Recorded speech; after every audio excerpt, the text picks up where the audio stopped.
Gracias, compañera. Ok, bueno, como ya mi compañera mencionó, mi nombre es Elan Delgado Coveña. En este momento, en este espacio, vamos a hablar un poco de algunos temarios que son clave para las pruebas en el área de ciencias sociales. Ustedes saben que esta área de ciencias sociales, más que todo específicamente en los años finales de colegio, abarca la asignatura de Educación para la Ciudadanía, de Filosofía y de Historia.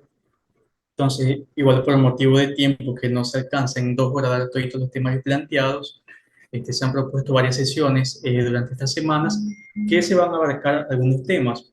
Ya también queda cuestión de ustedes, cada uno que cuando salga la lista oficial de temarios publicado en la página de la universidad, ya ustedes mismos por iniciativa propia sigan consultando un poco más esos temarios, ¿no? Indagando, porque ese es uno de los deberes, más que todos los estudiantes que son en línea, la autodedicación y la autopreparación que tengan, ¿no? Entonces, en este momento, en esta sesión, vamos a tocar lo que son estos temas principales que son muy importantes en sociales, como por ejemplo, que algo muy bonito y algo que debemos conocer básicamente como ecuatorianos, grupos étnicos del Ecuador, sería uno de los primeros subtemas que vamos a analizar. Tenemos lo que son también las culturas nativas a nivel de América y la esclavitud colonial y la herencia que ha tenido en el Chote y bueno, también en Esmeralda, ¿no? ¿Cuál fue el impacto? Este, la, la descendencia, pues, luego las ascendencias del afro, todos esos detalles que si analizan todos estos temas que están aquí, vamos a ver en esta sesión, van de la mano, están ligados, ¿no? Hasta aquí, bueno, alguna pregunta que tengan específicamente, ¿no? De los temarios, la capacitación aquí, ya para ir empezando lo que son estos contenidos. No olviden que si en algún momento ustedes tengan una duda, pueden preguntar sea mediante el chat o si no, también mediante audio. Y no hace falta que sea solamente dudas, porque si también conocen o tienen ejemplos o una experiencia que esté vinculada a estos temas, pueden complementar ustedes con su conocimiento, que eso es muy fundamental porque así todos aprendemos de todo, ¿no? Y eso es algo básico y algo muy importante en un aprendizaje en línea, más que todo.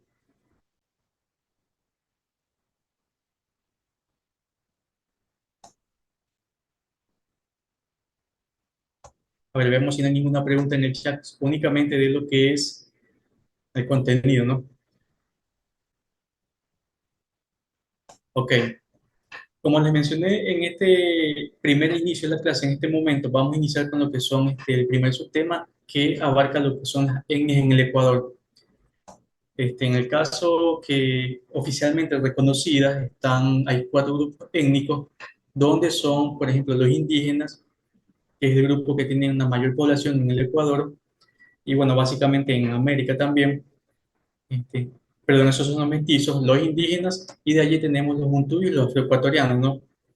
So, oficialmente estos son los 4 grupos étnicos que están reconocidos por la Constitución y que vamos a ir viendo poco a poco cada uno de ellos de acuerdo a su ubicación geográfica, costumbres, estilos de vida, etcétera, ¿no? No olviden que si tienen ustedes preguntas, pueden hacerlo, o si no quieren complementar con una información adicional, también es bienvenido, ¿no? Ok, empecemos por el grupo étnico de los indígenas. Hablando de manera general, los indígenas, ellos tienen una identidad propia que está muy ligada a un legado cultural que viene de hace ya cientos de años, incluso hasta milenios, ¿no? Entonces, todas estas costumbres de los indígenas, el tipo de vestimenta, las formas de vida, el estilo de vida, los hábitos, la cosmovisión que ellos tienen para percibir lo que es la vida en sí, todo esto va pasando de generación en generación, sus costumbres, creencias, el lenguaje, en este caso el idioma, ¿no? Que evidentemente a lo que van pasando los años, las generaciones se van volviendo, bueno, en este caso, más digitalizadas, que la tecnología impacta bastante, es cuando ellos enfrentan grandes desafíos, más que todo para lograr mantener todos estos derechos culturales, toda su ideología, su pensamiento, que, como les decía, en el paso de las generaciones, poco a poco se puede ir perdiendo, ¿no? Y eso es uno de los grandes desafíos del grupo étnico de los indígenas, mantener este legado. Entonces, esto puede darse debido a diferentes motivos, que pueden ser presiones económicas, presiones sociales, presiones políticas, pero sí los indígenas siempre luchan con este desafío y que intentan preservar lo que son sus culturas, ¿no? Entonces, básicamente, de forma general, en el tema de las costumbres, los indígenas, por lo general, usan más que todo un tipo de vestimenta basado en tejidos. La cocina generalmente son a base de plantas medicinales. Ellos se dedican mucho a lo que es el campo de la agricultura, hortalizas, ¿no? Vegetales, todo ese tipo de comestibles, y que principalmente están ubicados en la parte de Pichincha, de la Amazonía, ¿no? Ese tipo de detalles. A ver, por aquí veo preguntas en el chat. Bueno, no son preguntas de contenido. Ok, entonces, en la comunidad indígena es importante que sepan ustedes, y algo fundamental, que hay 18 pueblos y también hay 14 nacionalidades. Les voy a explicar poco a poco con ejemplos, pero ustedes deben saber que oficialmente en la comunidad indígena se pueden identificar 18 pueblos y 14 nacionalidades, de los cuales muchos tienen lo que son sus propias costumbres, estilo de vida, su propio idioma. Hay quienes hablan quichua, quienes hablan shuar. Entonces, ellos en el tema de diversidad cultural y lingüística poseen unos amplios saberes y conocimientos que, como les manifesté, en su gran desafío que enfrenta es intentar mantener todas estas costumbres, ¿no?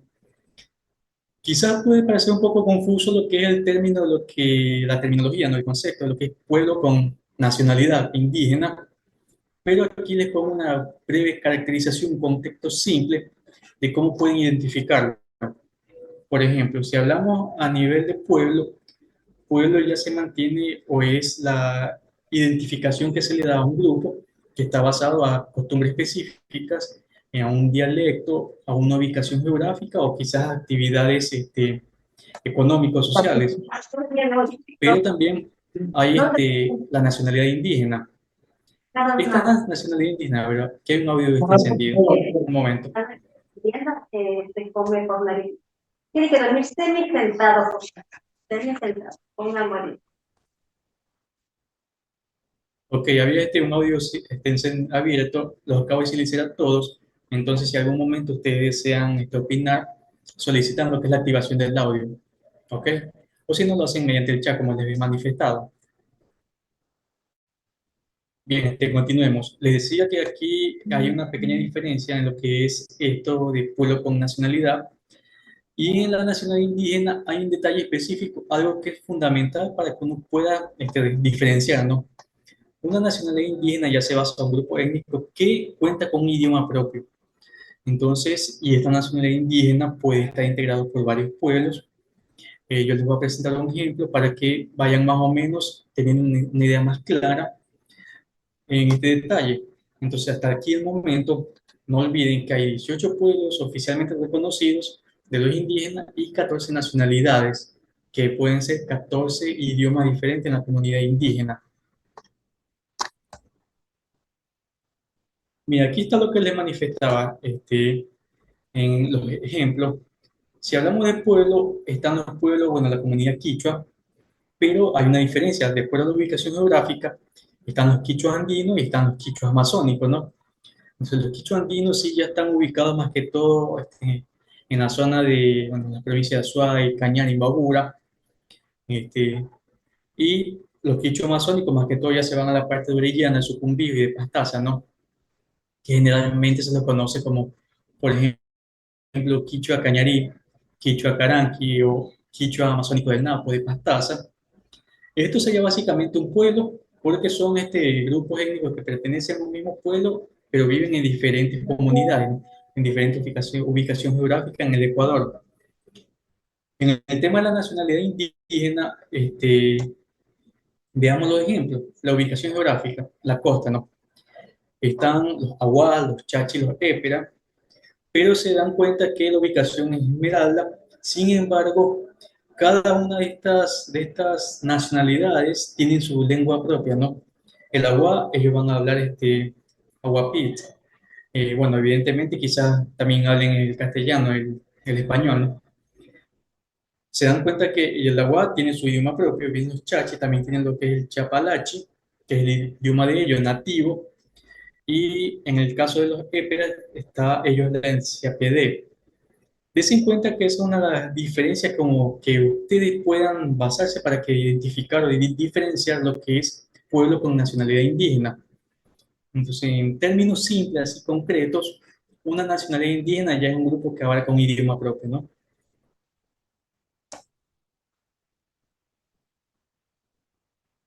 Hasta aquí, que tengan alguna pregunta, son, más que todo, yo creo que ustedes se han de haber identificado, más que cuando ven, y no sé, en imágenes, quizás en algo vean personas con un tipo de vestimenta característica de la zona de Pichincha, que generalmente usan eso que se llama poncho, si no me equivoco, el tipo de típico sombrerito, que es reconocido en la comunidad indígena. A lo mejor ustedes identifican de dónde pueden ser o a qué comunidad pertenecen, ¿no? Este es el tema de los indígenas.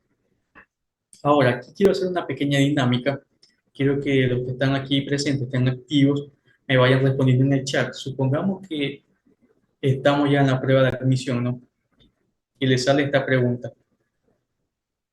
A ver, tómense un momento y respóndanme en el chat qué opción creen ustedes que sería aquí. ¿Cuántos pueblos indígenas existen en el Ecuador? Quizás si tienen suerte les sale esta misma pregunta el día que den la prueba, ¿no? Y allí ya lo van a saber porque es algo que ya les hemos estado aquí hablando. Bueno, me indican allí, estoy leyendo en el chat, me dicen 18, la B. este, Muy bien, van excelente, ya tienen un punto. Le faltan 999 para que aprueben y saquen los 1000. Entonces allí están, con eso es 18 pueblos indígenas. Si ustedes ya van a saber, así no conozcan todos los nombres de los pueblos indígenas, pero saben específicamente que son 18.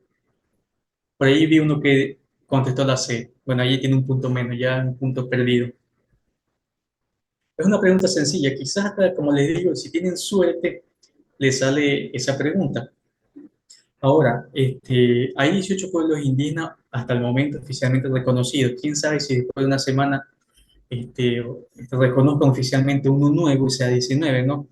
Pero hasta el momento son 18 pueblos indígenas y no olviden que nacionalidades son 14. Bueno, de hecho aquí me adelanté ya y está la pregunta, que como les decía, a ver, ¿cuántas nacionalidades son? Respóndanme aquí en el chat y veamos si se acuerdan en la diapositiva pasada cuál les pusimos de ejemplo, una nacionalidad. Les doy una pista, está en Esmeralda. Sí, es 14, es la opción A, muy bien allí.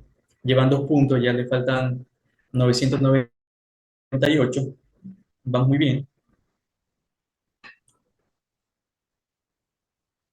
Los Aguas, exacto, alguien contestó allí en el chat. Los Aguas es una de las nacionalidades indígenas que está ubicada en la zona de Esmeralda y que hablan ellos, su lengua es el Aguapit. Muy bien, vamos bien hasta el momento. Vamos aprendiendo todos estos contenidos, ¿no? Esto es únicamente lo que es la nacionalidad indígena, ¿no? Bueno, en el término, en el grupo de los indígenas, les voy a proyectar un documento que, bueno, de hecho les voy a pasar también el link aquí en el chat. Denme un segundito. Es un PDF donde ustedes pueden, si desean, ¿no? Y como les decía al inicio, que el deber de un estudiante, y más que todo un estudiante en línea, es la autopreparación y la motivación que tenga para lo que es seguir aprendiendo, no solamente que se quede con lo que le dan. Muy bien, así como Irene menciona, uno es pueblo y los demás son nacionalidades. Bueno, uno son pueblos, que son 18, y adicional hay 14 nacionalidades indígenas que están ligadas a un idioma propio, en ese sentido, ¿no?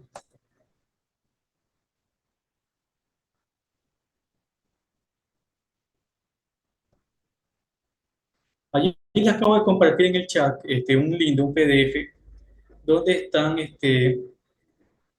bueno, está un poco más profundo y detallado lo que son el término o los conceptos, los grupos de pueblos con indígenas, que en algún momento puedan ustedes revisar y van avanzando, no van estudiando también.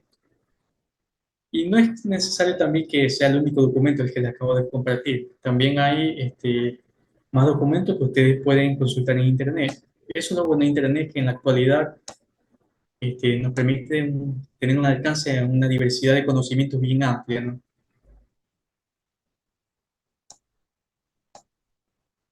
A ver, volvamos donde estábamos. Estábamos aquí en las preguntas, ¿no?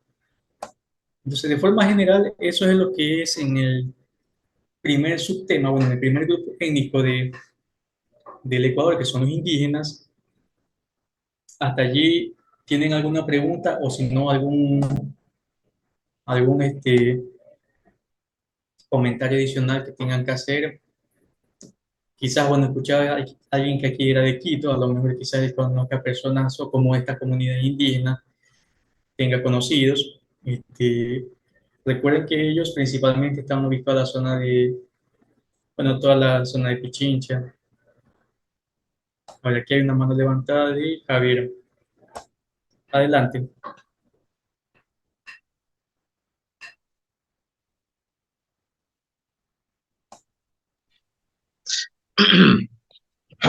Sí, le quería preguntar, tenía una falla con mi internet y no alcancé a escuchar la primera parte que explicó. Obviamente no quiero que vaya a repetir todo el tiempo que yo tal vez me perdí, pero sí quisiera como una explicación breve o algo de lo que sí mencionó al inicio.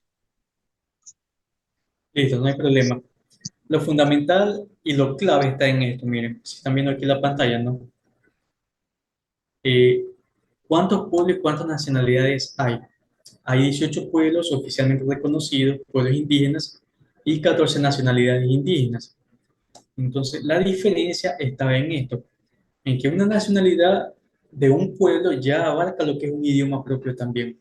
Como ven aquí el ejemplo, les puse los agua, tienen su lengua propia, que es el agua pit. Está los chachi, que es la lengua que ellos hablan, el chapalachi, y los épera, que hablan el CAPD. No son los únicos, evidentemente, hay más, ¿no? Como les indiqué, son 14, pero esto sí se lo dejo a ustedes de consulta para que puedan ir consultando e investigando, ¿no? Ok, bueno, aquí en el chat veo una pregunta de la vestimenta.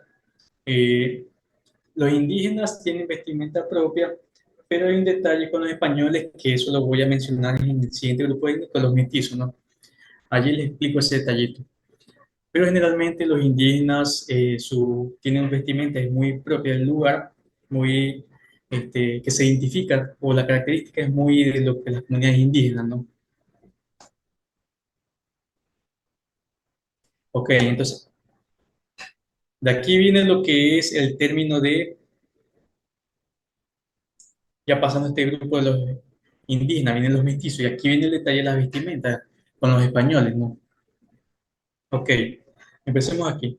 Los mestizos, bueno, ustedes saben que los mestizos, como les indiqué, es la población la mayor población que abarca el Ecuador en el grupo étnico de los mestizos. Y ahorita les presento una gráfica comparativa de esto. Pero ¿qué pasó? En la historia se menciona que este grupo étnico se formó en la época que los españoles llegaron y conquistaron América. Ustedes saben que hubo este cruce sanguíneo de europeos occidentales con lo que son, o son europeos blancos criollos, que también suelen denominarse en algunos aspectos, con lo que son las mujeres indígenas, las mujeres indias, en este tema, ¿no? Eso, en este cruce sanguíneo, que si conocen la historia, ustedes deben saber que en la gran mayoría de los casos fue producto de violaciones, ¿no? El nacimiento de esta raza mestiza, que como les decía, es la combinación de un origen europeo con un origen indio, un origen de los indígenas. Aquí fue el punto de partida para que este grupo fue de inicio, ¿no? En el caso de los mestizos. Entonces, cuando llegaron los españoles, ellos llegaron con todas sus costumbres en términos de religiones, en términos de educación, de conocimiento, de valores. Llegaron con todos estos y como se encontraron con comunidades indígenas, con pueblos indígenas que habían tenido un crecimiento propio únicamente en esta comunidad, ellos llegaron a conquistar y de allí llegaron a implementar todo lo que son sus sistemas políticos, sociales, de creencias, religiosos. Y allí también vino ahora abarcada lo que es el tipo de vestimenta, ¿no?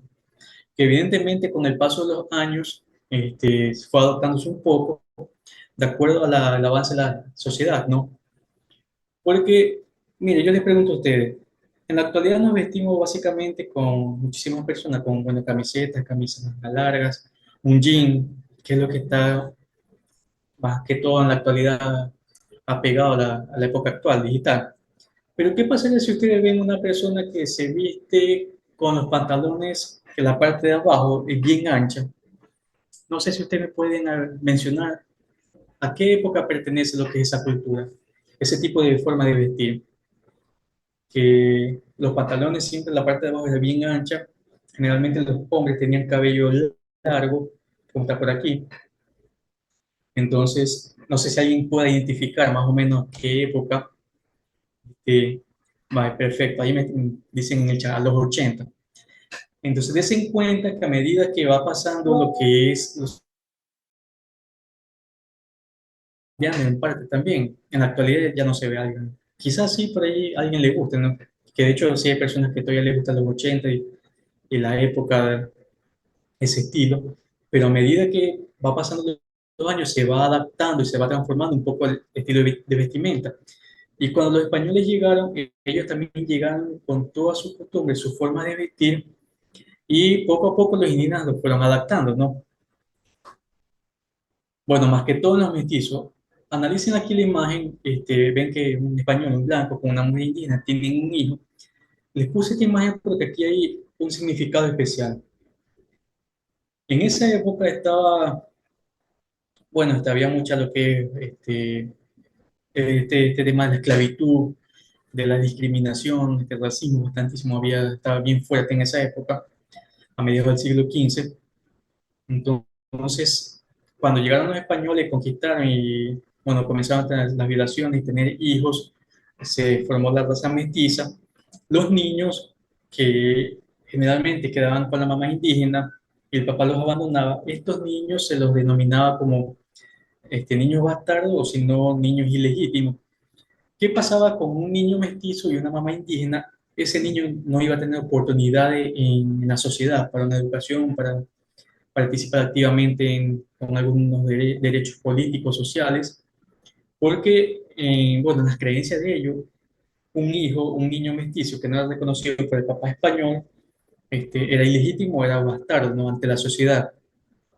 Pero si habían casos como esta imagen que un español formaba familias con lo que es con la mujer indígena y tenían una familia, tenían varios niños, entonces esos niños iban a tener muchas más oportunidades que los demás niños, ¿no?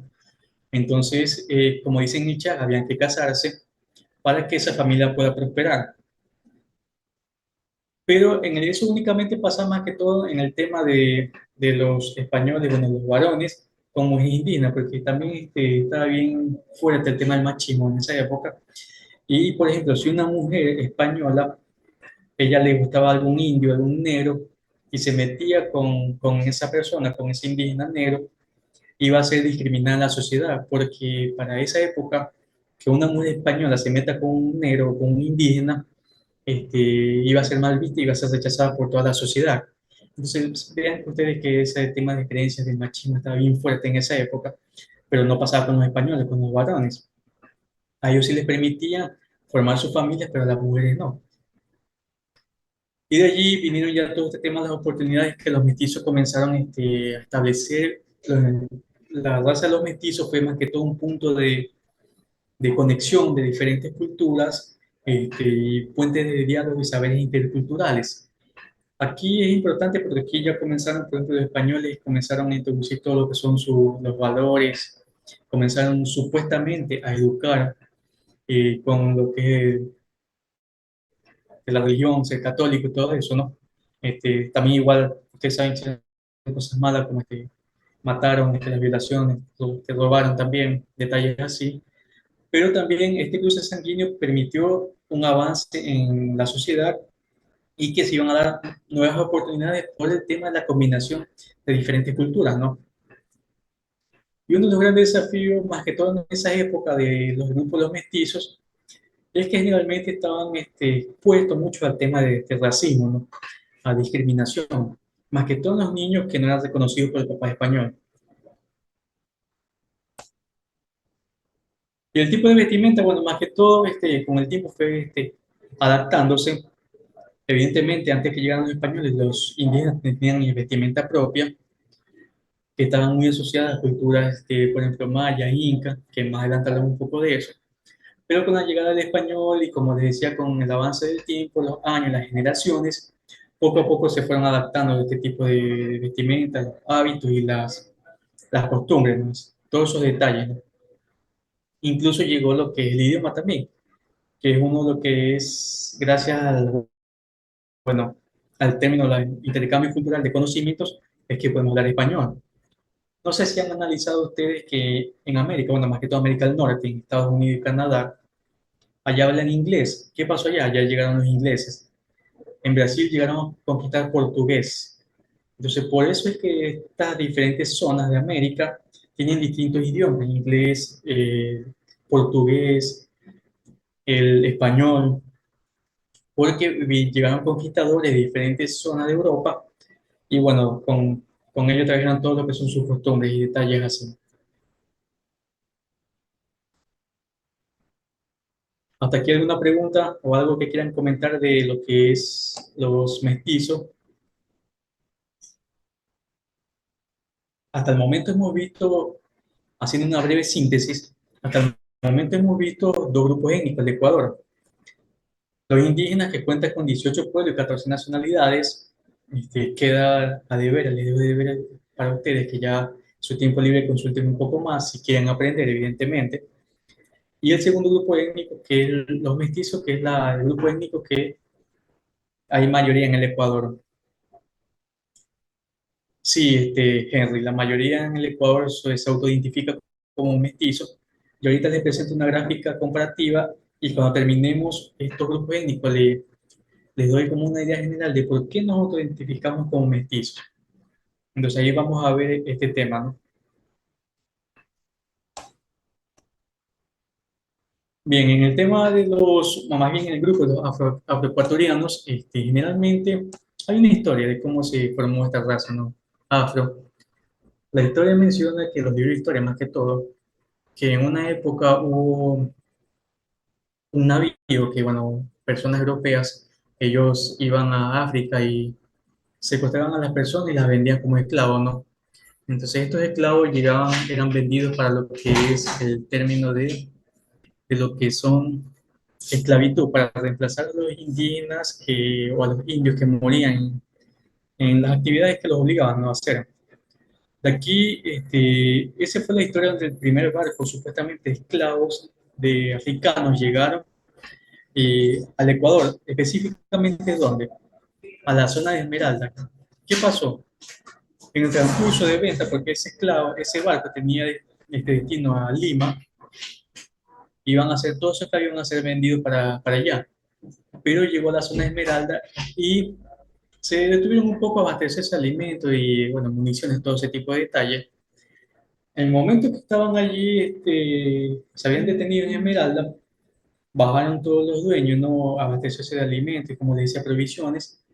No sé qué habrá pasado, pero el barco de pronto en un momento empezó a hundirse.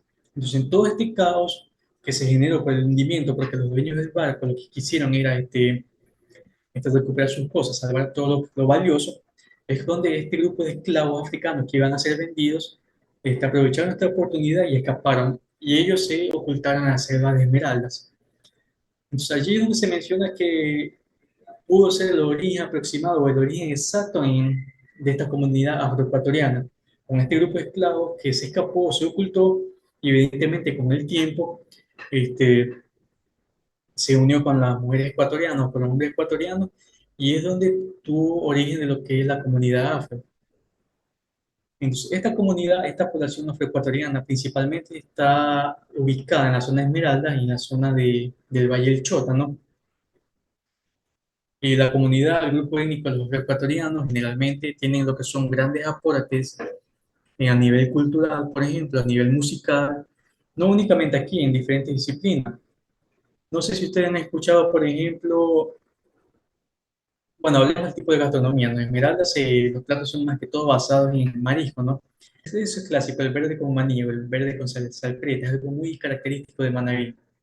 El queso, la majada, bueno, seco, gallina, las tortillas de maíz, empanadas.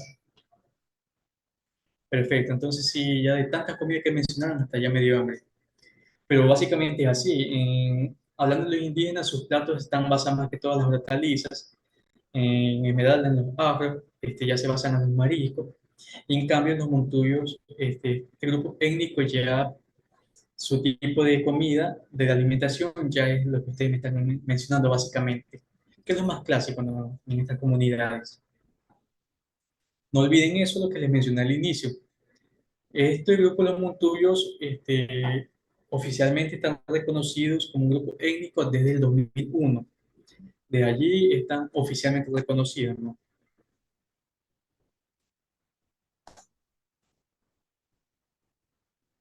Mira, aquí les presento un ejemplo breve.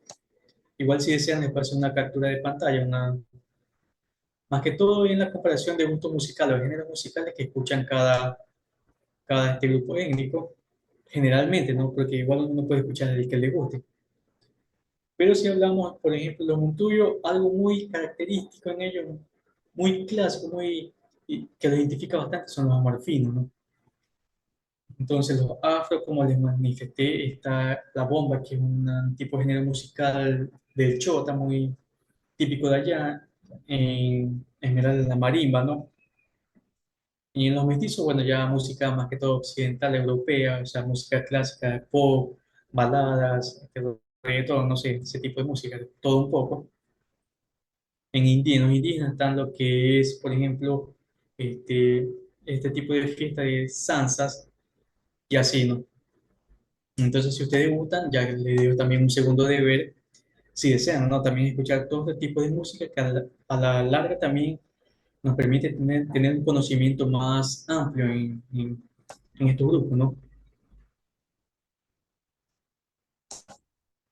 Y yo les decía, y alguien me preguntó, me hizo una pregunta, déjenme ver aquí, sobre el tema de la población. Déjenme ver quién fue que... ¿Cuál es la población étnica que hace mayoría en el Ecuador? Aquí les presento una imagen, bueno, aunque es del censo del 2010, pero más o menos para que tengan una idea general de los porcentajes en población de esa época, ¿no? Pero también hubo algo específico donde me preguntan, yo les mencionaba que por qué nos identificamos como mestizos y no como montuyo, como blanco. Yo decía, generalmente cuando las personas desconocen y te suele identificarse, le preguntan a usted, ¿cómo se identifica? Como indígena, afro, montuyo, mestizo. Ustedes han de pensar, bueno, yo no soy indígena porque no soy de Quito, no sé, por ejemplo.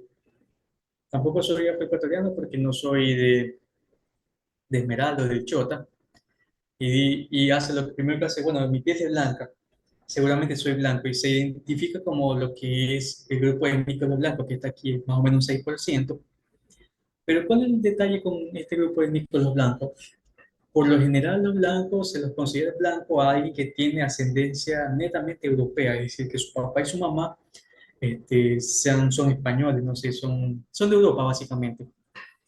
Entonces, cuando una persona que se puede identificar como un grupo étnico blanco, en términos legales, ¿no? Debería ser que sus padres sean netamente europeos. Allí diría que está en plena facultad de poder autoidentificarse así.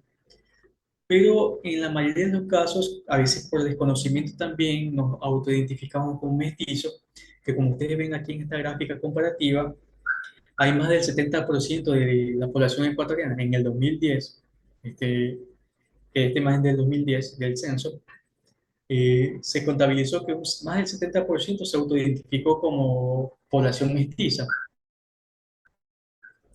Y a veces lo hacemos hasta por desconocimiento, porque incluso podemos autoidentificarnos como Montuyo. Yo en mi caso, en mi familia, bueno, mi mamá es del campo, ella es Montuyo, y toda mi familia materna, mis tíos son agricultores, así que yo tranquilamente puedo identificarme si yo quisiera como Montuyo, y está perfecto, no pasa nada. De allí, pero claro, evidentemente a veces hay mucha maldad, ¿no? Hay personas que le dicen en tonos despectivos, dicen, "Ah, tú eres montuyo", ¿no? Entonces eso sí ya en tonos despectivos ya es como que lo intentan insultar. Pero si alguien me dice, no sé, alguien que me conozca me dice, tú eres montuyo. Yo le digo, bueno, sí, porque mi mamá es del campo. Tengo familia montuyo. Evidentemente soy, también puedo autoidentificarme con este grupo étnico y no pasa nada. El tema de los blancos, como les dije, a veces por el conocimiento y quizás porque uno piensa que su piel es blanca, automáticamente yo soy blanco, ¿no? Y no. Y sí, como menciona Javier, más que todo hay que saber investigar la ascendencia de, uno, de su grupo étnico, que eso es muy fundamental, ¿no? Aquí brevemente ya hemos ido repasando de forma general que ya ustedes tienen unos conocimientos básicos, ¿no? Ya quedan ustedes también que puedan profundizar un poco más. ¿Algo más que quieran mencionar? ¿Alguna pregunta? ¿Tengan alguna duda? Estaría todo claro en este tema, los grupos étnicos del Ecuador, que es el primer subtema de esta sesión. Brevemente les indico, los indígenas, 18 pueblos, 14 nacionalidades, mestizos, ascendencia mixta, combinación europea con mujeres indígenas. Están los afro, ascendencia africana con esmeraldeña ecuatoriana, ¿no?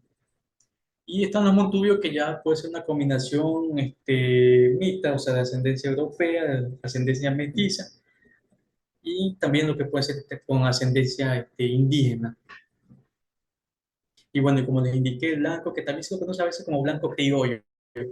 No sé si han hecho ese término, blanco criollo, por lo general.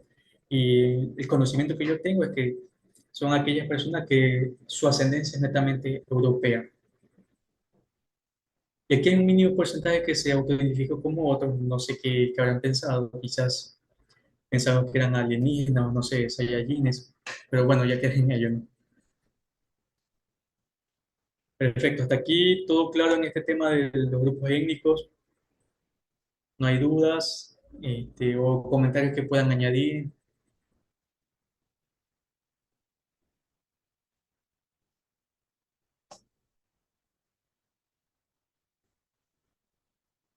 Bueno, si no hay preguntas, no hay dudas, entonces vamos con el siguiente subtema, ya ampliando un poco el campo de análisis ya a nivel de América, del continente americano.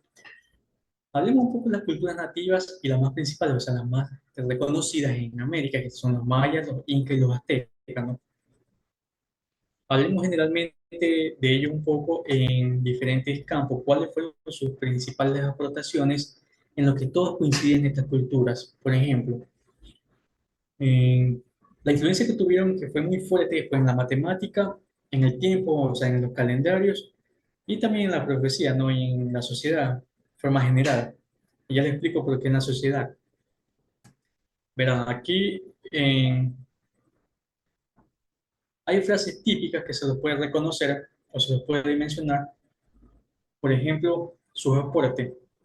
Uno dice, los mayas y el cero, los incas y el quipu, los aztecas y la aritmética. ¿Por qué se los menciona así? Porque estas culturas hicieron en las matemáticas, se enfocaron en este apartado, en este enfoque allí. Por ejemplo, los mayas crearon un sistema de numeración vigesimal y básicamente planteando o tomando de base el estudio del cero. ¿Por qué el cero? Porque los mayas, ellos no aceptaban que el cero fuera una cantidad nula, un cero absoluto, que no tuviera valor. Los mayas, ellos tenían en cuenta y sabían y mencionaban que el cero, de acuerdo a la posición, a veces podía significar cantidades diferentes. Porque si yo les pongo a ustedes, yo les digo 0,9, ustedes me van a decir que es un número bajito, un valor bajo, ¿no? Pero ¿qué pasa si muevo el cero en un espacio? Ya va a ser 90, ¿no? Entonces ya es un valor que el cero le aumentó el valor a ese 9. Entonces en este sentido los mayas, ellos no aceptaban que el cero tuviera un valor absoluto y crearon este sistema de numeración vigesimal, ¿no? Luego los incas, ellos también crearon este sistema denominado quipu, que un sistema posicional que básicamente se enfocaba en números y lo que querían era registrar cantidades, más que todo con fines contables, de contabilidad, ¿no? Y los aztecas, ellos también se enfocaron mucho en fracciones de unidades que más que todo les permitía calcular áreas, superficies, basadas en operaciones simples como son las aritméticas, ¿no? Suma, resta, multiplicación y división, ¿no? Esos detalles. Porque, miren, hagamos un ejemplo. Los mayas, como les decía, está lo del cero, ¿no? Que según la posición tenía el cero un valor, o si no, daba un valor diferente al número que está ubicado. Eso fue en el tema de los mayas. Los incas en el Quipu, ellos crearon este sistema con fines contables y también crearon lo que son herramientas. Ellos crearon algo que se llamaba, lo que se llama yupana. No sé si alguien la conozca, haya escuchado o haya visto, pero este tipo de yupana era una cuerda que era así lineal y tenía hacia abajo colgadas diferentes cuerditas y cada cuerda tenía lo que eran nuditos, iban en forma ascendente. A ver, aquí se me ven, iban en forma ascendente esos nuditos y los incas ellos diseñaron que cada nudo tenía un valor, podía ser décima, centena, bueno, décima, con todo ese tipo de detalles numéricos, matemáticos. Y de acuerdo a esa posición de esta yupana, ellos iban contando y iban haciendo operaciones también aritméticas, que como les decía, tenían fines contables. En cambio, los aztecas con este sistema este, aritmético que calculaban superficies, ellos utilizaron más que todo para lo que eran cálculos de superficies de terreno, porque ellos se enfocaban mucho también en la agricultura. Incluso la numeración que ellos basaron los aztecas estuvo influenciada fuertemente por los cultivos de maíz. Por ejemplo, ellos habían diseñado, habían establecido que una bandera este, era el valor de 20. Si ellos veían una bandera, al momento de contar, sabían que esa bandera valía 20. ¿Qué pasaba si ponían, supongamos, si ellos querían contar este, 100 hombres? ¿Qué hacían los aztecas en ese tiempo? Ubicaban a una persona y le ponían 5 banderas. Entonces, con esas 5 banderas contabilizaban que eran 100. Como había un nombre de referencia, eran básicamente 100 hombres que estaban intentando contabilizar. Entonces, en este tema los aztecas fue que crearon su fracciones o su estudio en la aritmética. En la matemática se basó mucho en representar con figuras de maíz o con figuras que tenían en el ambiente, en el contexto.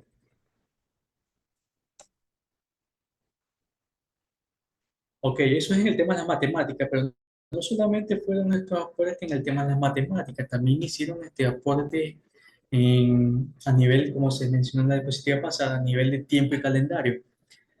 Ustedes creo que sí deben haber escuchado que los mayas tienen un calendario, los incas también, los aztecas tienen su propio calendario.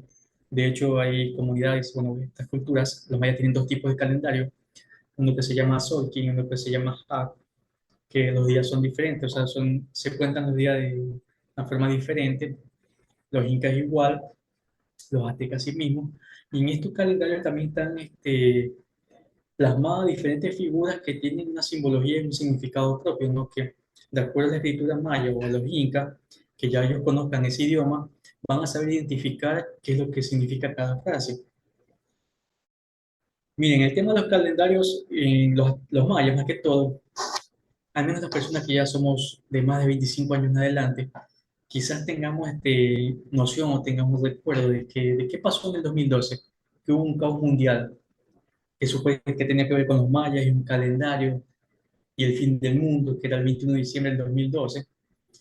Y yo creo que algunos aquí por lo menos escuchó o vivió ese caos que se generó a nivel mundial.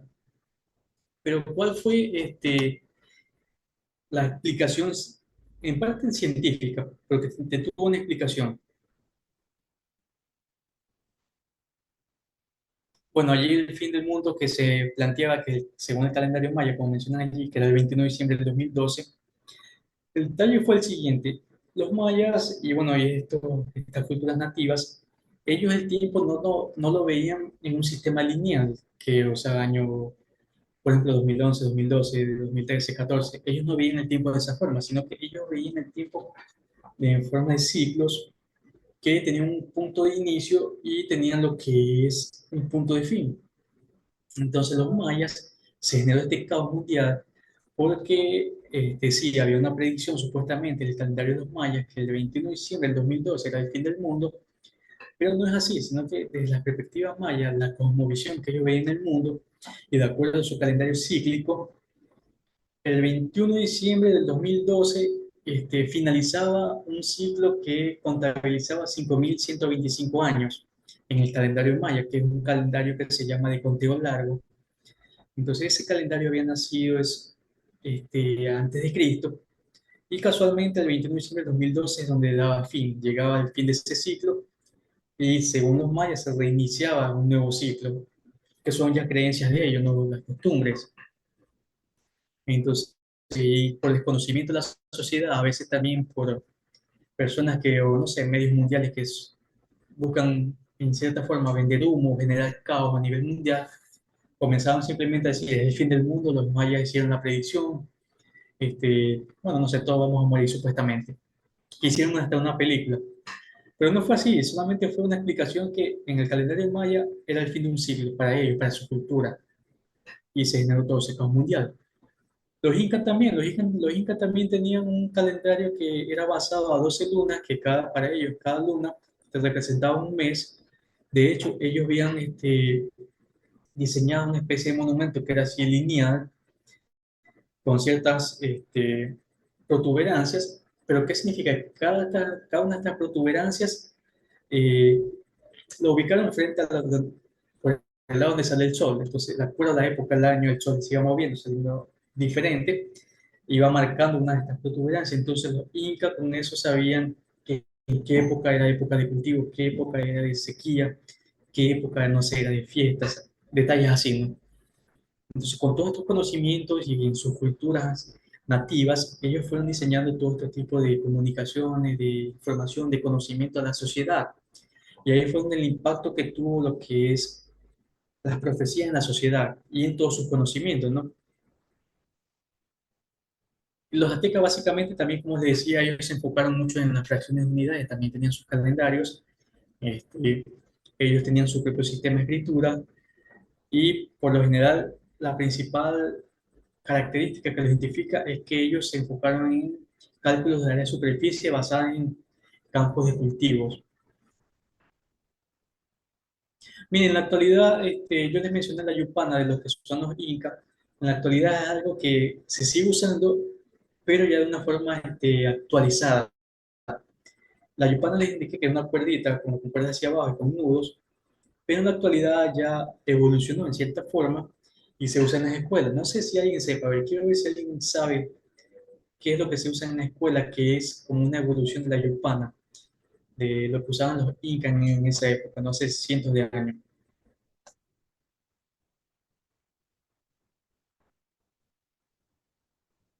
A ver, ahí está. Ya mencionó Scarlett el ábaco, exacto. El ábaco es una evolución de esa yupana que básicamente es un instrumento para aprender y hacer operaciones básicas de suma y resta, ¿no? Entonces, el ábaco es una evolución de esa yupana lógica, que como les manifesté al inicio, las cosas con el tiempo van evolucionando y van cambiando, aunque de fondo tenían una idea básica, que es el ábaco. Mira, hay un detalle fundamental, bueno, una curiosidad en el tema con los mayas. A mediados del siglo XV llegó un español, creo que se llamaba Francisco Hernández, si no me equivoco. Él llegó a la zona de México y se encontró con los mayas. Allí hubo un cruce de dos culturas diferentes. Este, ¿Qué pasó? Como tenían costumbres diferentes, un dialecto diferente, lenguas totalmente que no se entendía, vino el don Francisco, el español, y le pregunta, ¿cómo se llama este lugar? Es que en México hay un lugar famoso, bueno, una península que se llama Yucatán. Le preguntó el español, le preguntó a uno de los mayas, ¿cómo se llama este lugar? Pero como eran dos culturas diferentes, ellos no se entendían. Y los mayas, en su idioma, que, bueno, esto es como una teoría, una hipótesis, cómo fue el origen de este nombre de la península de Yucatán. Ellos le decían, no te entiendo, pero en su idioma maya era más o menos como Yu-A-Catán, así más o menos, cuenta la historia, ¿no? Porque de hecho lo leí también de un guía turístico maya, que esa es la aproximación que más tienen al nombre de esa península. Entonces, los mayas, al decir Yucatán, le querían decir no te entiendo, el español dijo, ah, ok, aquí se llama Yucatán. Entonces vean que de una confusión quedó un nombre establecido, un nombre que ya oficialmente reconocido en México, en la península de Yucatán. Entonces, todas estas culturas han tenido grandes aportes en la sociedad a nivel de la disciplina como las matemáticas, a nivel de calendario, a nivel de, bueno, también de medicina, curaciones, central y todo eso, ¿no? Y es muy importante que sepan de aquí que, y ustedes saben, y aquí leo también un comentario de lo que es el paleolítico. En esta clase no les voy a explicar de eso, pero sí les puedo adelantar que el paleolítico es uno de los temarios que se ven en sociales y a lo mejor les va a salir una pregunta en lo que es las pruebas de admisión. Entonces ya después cuando esté publicado el temario, ustedes ya van a poder ya profundizar un poco más. Ok, hasta aquí algún comentario, alguna pregunta sobre lo que son las culturas nativas.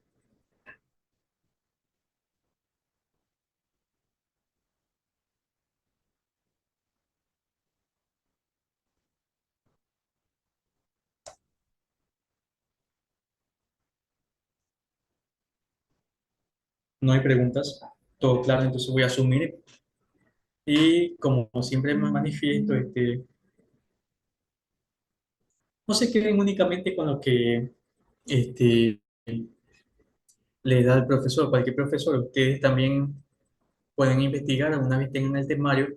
Los temarios, ya que hace una pregunta en el chat, los temarios, el temario que lo publique la universidad va a ser el mismo temario tanto que se toma aquí en la sede de Puerto Viejo y va a ser el mismo para la sede de Quito. Entonces, al menos el temario por universidad es el temario que va a ser oficial para la universidad, no para la prueba de cada universidad.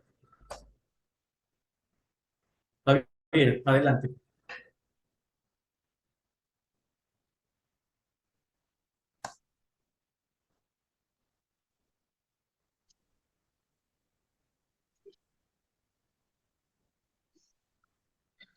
No sé si está ¿Dónde puedo hablando. Ah, ya. encontrar, dónde puedo encontrar el link de asistencia? Quisiera saber eso de allí. Bueno, el link de asistencia me parece que lo vi que publicaron aquí en el chat. Vaya viendo los mensajes anteriores. Yo, aunque asumo que ya me van de volver a compartir el link de asistencia. ¿Siempre Pero lo eso, comparten aquí en el chat de Zoom o en el de WhatsApp? bueno, en el de WhatsApp yo no estoy en los grupos, así que no sabría decirle, pero aquí en el chat de Zoom también les comparten el link de asistencia. Así No que estén Ya, pendientes. otra hay duda que manejo tengo es de sobre WhatsApp, Perdón, compañera. En WhatsApp lo comparte que también. no hay, no existe manejo de WhatsApp y el link de asistencia lo voy a enviar al finalizar casi de esta sesión. El de la Ah, sesión ya, ok. anterior ya lo Ah, envié, ok.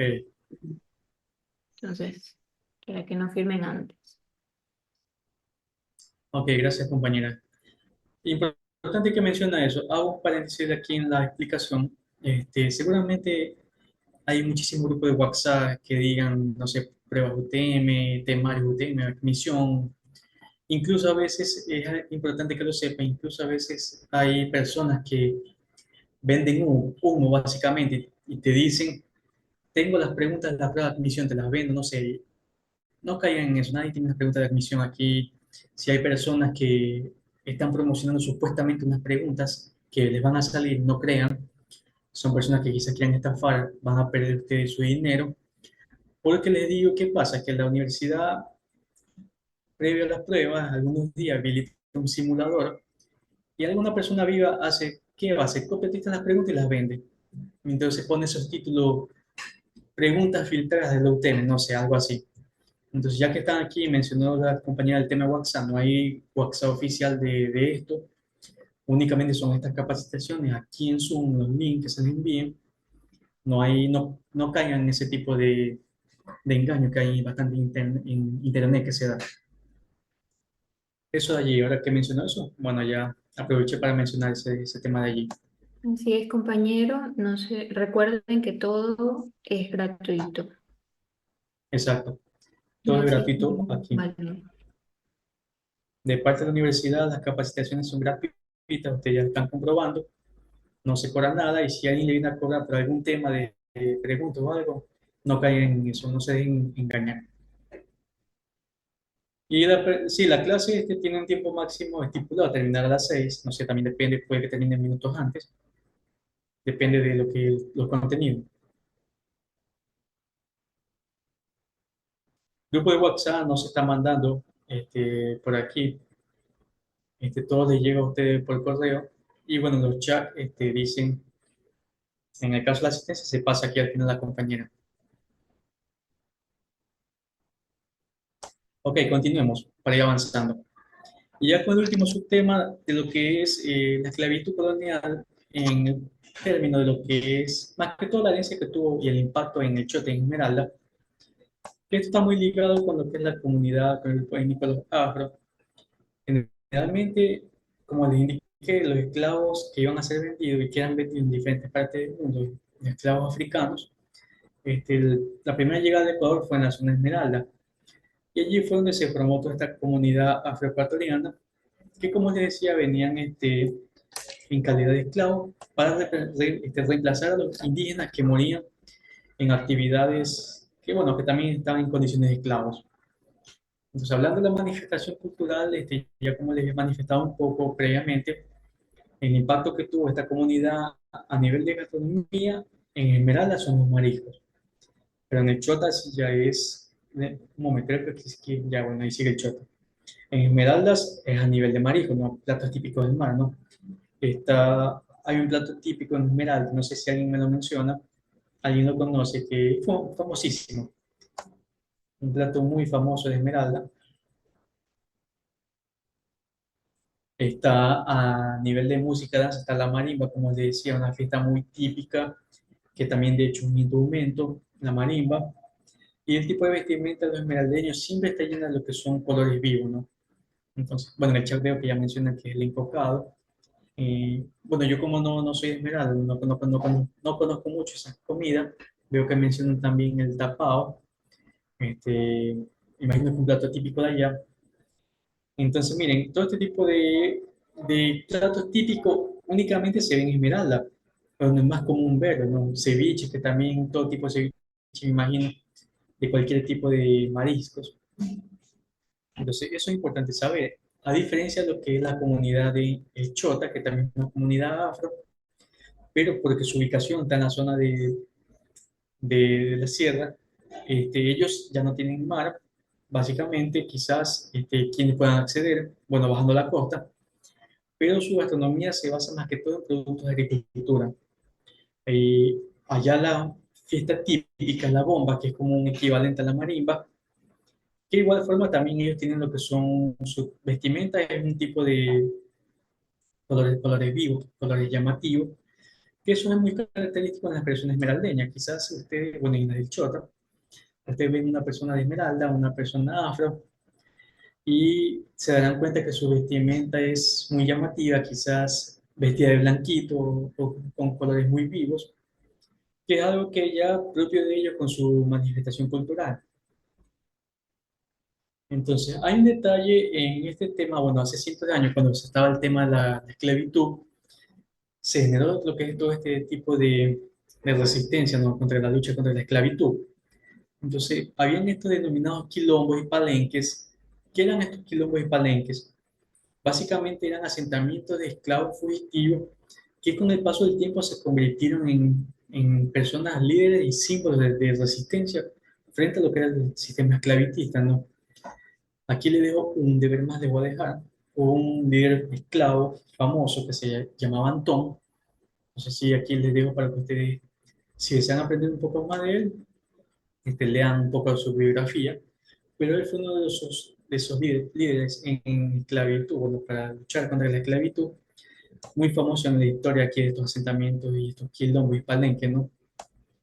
Pero no solamente luchaban por la libertad los esclavos en sí, también había personas famosas, emancipadores, que también luchaban porque las personas, todas las personas tengan un mismo sistema de igualdad, de condiciones de vida, de derechos, y uno de ellos era, por ejemplo, José Joaquín de Olmedo, ¿no? Que era un personaje famoso como activista político, pero también se destacó por luchar siempre contra la esclavitud. Y además, miren, Dolores Cacuango, ella también es una mujer muy destacada del siglo pasado, que luchó bastante en la igualdad de derechos y abolir este sistema de esclavitud. Pero, ¿qué es la diferencia de ella? Dolores Cacuango era una mujer indígena, que luchaba por el reconocimiento de lo que es su pueblo, su comunidad.